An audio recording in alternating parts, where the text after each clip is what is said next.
क्या आप जानते हैं 1 एकड़ भिंडी से लाखों की कमाई हो सकती है, लेकिन एक गलत तरीका आपकी पूरी फसल चौपट कर देगा। खेत की तैयारी कैसे करें, कौन सा खाद कितना डालें, डाउनी मिल्ड्यू, पीला मोजेक वायरस के जैसे रोगों का इलाज क्या है, तो ये सब A to Z जानकारी आपको इस वीडियो में देखने को मिलेगा।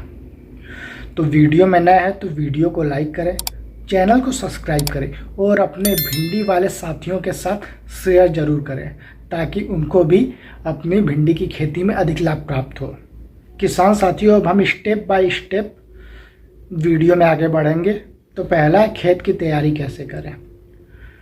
तो 2 से 3 बार जुताई करें, वो भी मिट्टी पलट हल से, जिससे मिट्टी भुरभुरी हो जाएगी।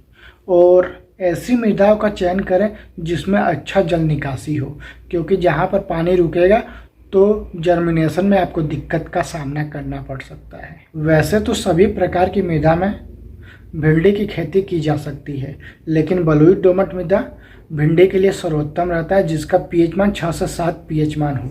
अब खेत में 15 से 20 दिन पहले गोबर की खाद या वर्मी कंपोस्ट जरूर मिलाएं, जिससे आपके खेत में कार्बनिक पदार्थ और नाइट्रोजन की क्षमता बढ़ जाती है, जिससे पौधे वृद्धि अधिक करते हैं, फल अधिक विकसित होता है उसमें। और उसके साथ नीम की खली का जरूर प्रयोग करें। इससे क्या होता है कि नेमेटोड कंट्रोल रहता है, जिससे आप देखते होंगे कि भिंडी की जड़ों में गांठ बन जाती है, फिर पौधा ग्रो नहीं कर पाता है, फिर उसका फल टेढ़े मेढ़े बनते हैं। तो इसके लिए नीम की खली का प्रयोग जरूर करें। दूसरा है हमारा खाद की मात्रा। तो 8 से 10 टन गोबर की खाद 15 से 20 दिन बुआई से 15 से 20 दिन पहले खेत में डाल दें। फिर उसके बाद समतल रोटावेटर से खेत को समतल करें। फिर उसमें नाइट्रोजन, फास्फोरस, पोटास मतलब NPK की मात्रा डालनी है। जो रहेगा NPK में जो नाइट्रोजन है उसका 60 किलो डोज रहेगा, लेकिन वो पहली बार में हमको 30 किलो ही देना। तो मतलब बुआई के समय 30 किलो नाइट्रोजन, 40 किलो फास्फोरस और 30 किलो पोटास देना है। और बुआई के 30 दिन बाद हमको जो बचा हुआ 30 किलो नाइट्रोजन है, यूरिया है, वो बुआई के 30 दिन बाद हमको देना है। तो ये हमारा रेशियो है नाइट्रोजन, फास्फोरस, पोटास का। और इसके साथ में आप सूक्ष्म पोषक तत्व भी 30 दिन बाद सूक्ष्म पोषक तत्व भी उसके साथ आप खेत में डाल सकते हैं। सूक्ष्म पोषक तत्व में जिंक सल्फेट डाल सकते हैं और उसके साथ सल्फर का प्रयोग जरूर करें। तो ये था हमारा खाद का। अब बात करते हैं भिंडी के प्रमुख रोग और उनका इलाज। पहला है आर्द्रगलन, दूसरा है पीला मोजेक वायरस, तीसरा है पाउडरी मिल्ड्यू और चौथा है उखड़न रोग।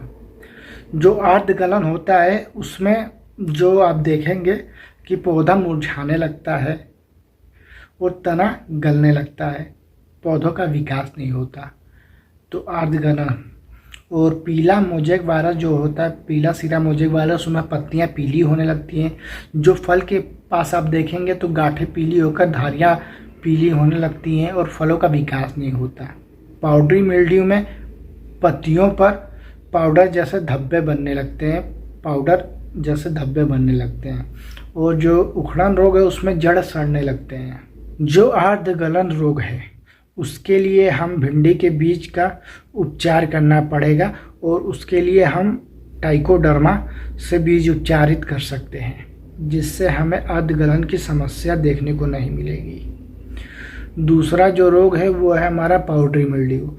इसके लिए हेक्साकोनाजोल का प्रयोग कर सकते हैं। तीसरा जो रोग है वो है पीला सिरा मोजेक वायरस।